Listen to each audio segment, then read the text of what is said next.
करोड़ों ईपीएफ खाताधारकों के लिए निराशा भरी खबर है। ईपीएफओ की सेंट्रल बोर्ड ऑफ ट्रस्टीज की गुवाहाटी में बैठक हुई।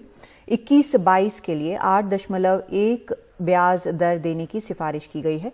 पिछले वित्तीय साल में पीएफ खाताधारकों को 8.5% की ब्याज दर दी गई थी। अभी वित्त मंत्रालय की मुहर लगनी बाकी है। इसके बाद गैजेट नोटिफिकेशन जारी किया जाएगा। हिमांशु शेखर हमारे सहयोगी इस वक्त हमारे साथ जुड़ रहे हैं।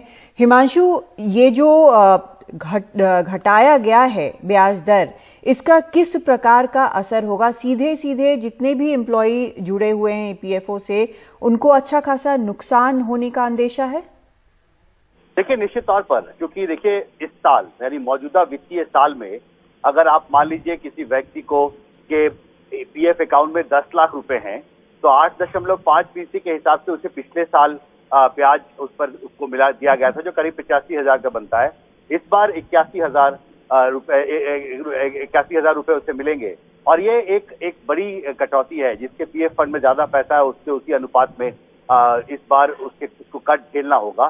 सरकार की दलील ये है कि मौजूदा परिस्थिति में जो बाजार के हालात हैं, क्योंकि इस मौजूदा साल में ईपीएफओ ने अपने कॉर्पस का एक हिस्सा जो है वो इक्विटीज में, इंस्ट्रूमेंट्स में खर्च किया, मतलब में इन्वेस्ट किया था, उसको लिक्विडेट किया है उन्होंने अपने कुछ एसेट्स को इक्विटीज में। और साथ ही ये भी कहा गया है कि जो डेट इंस्ट्रूमेंट हैं उस पर जो ब्याज दर की कमाई हुई है, इन सभी का आकलन करने के बाद ये फैसला लिया गया है कि मौजूदा वित्तीय साल में बेहतर होगा कि करोड़ों जो पीएफ सब्सक्राइबर्स हैं, खाताधारक हैं, उन्हें 8.1% दिया जाए। लेकिन बड़ा सवाल कदम में ये उठ रहा है कि पिछले साल यानी 2020-2021 में जब कोरोना संक्रमण का दौर था, और आपको याद होगा कि आर्थिक विकास दर में बहुत बड़ी गिरावट दर्ज हुई थी 2020-2021 में, उस संकट के दौर में भी, आर्थिक संकट के दौर में, सरकार ने पीएफ रेट को 8.5% रखा था।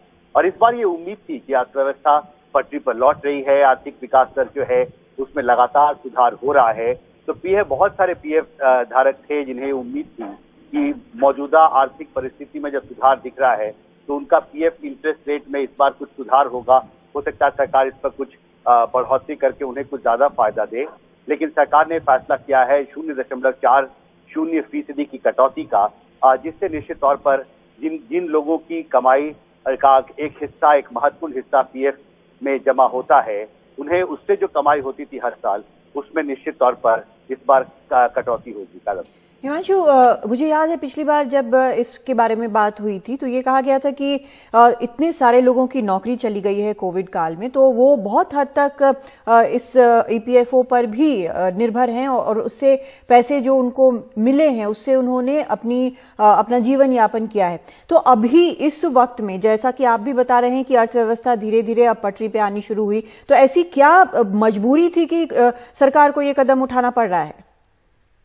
देखिए, सरकार की तरफ से, श्रम मंत्रालय की तरफ से ये कहा गया है कि मौजूदा वित्तीय साल में जो इक्विटीज में कुछ इंस्ट्रूमेंट थे ईपीएफओ के, उसको उन्होंने लिक्विडेट किया है इस वित्तीय साल में, और उससे जो उन्हें कमाई हुई है, और साथ ही जो डेट इंस्ट्रूमेंट से जो इंटरेस्ट रेट पर जो कमाई हुई है ईपीएफओ के जो कॉर्पस है, जिससे रिटर्न्स उन्हें मिले हैं बाजार से, इन सब का आकलन करने के बाद सरकार ने ये राशि तय की है। और मौजूदा वित्तीय साल में सरकार नहीं चाहती थी कि जिस तरह से अनिश्चितता है बाजार में, कि बहुत ज्यादा एक्सपोजर भी ईपीएफओ के कॉर्पस का किया जाए, और इसलिए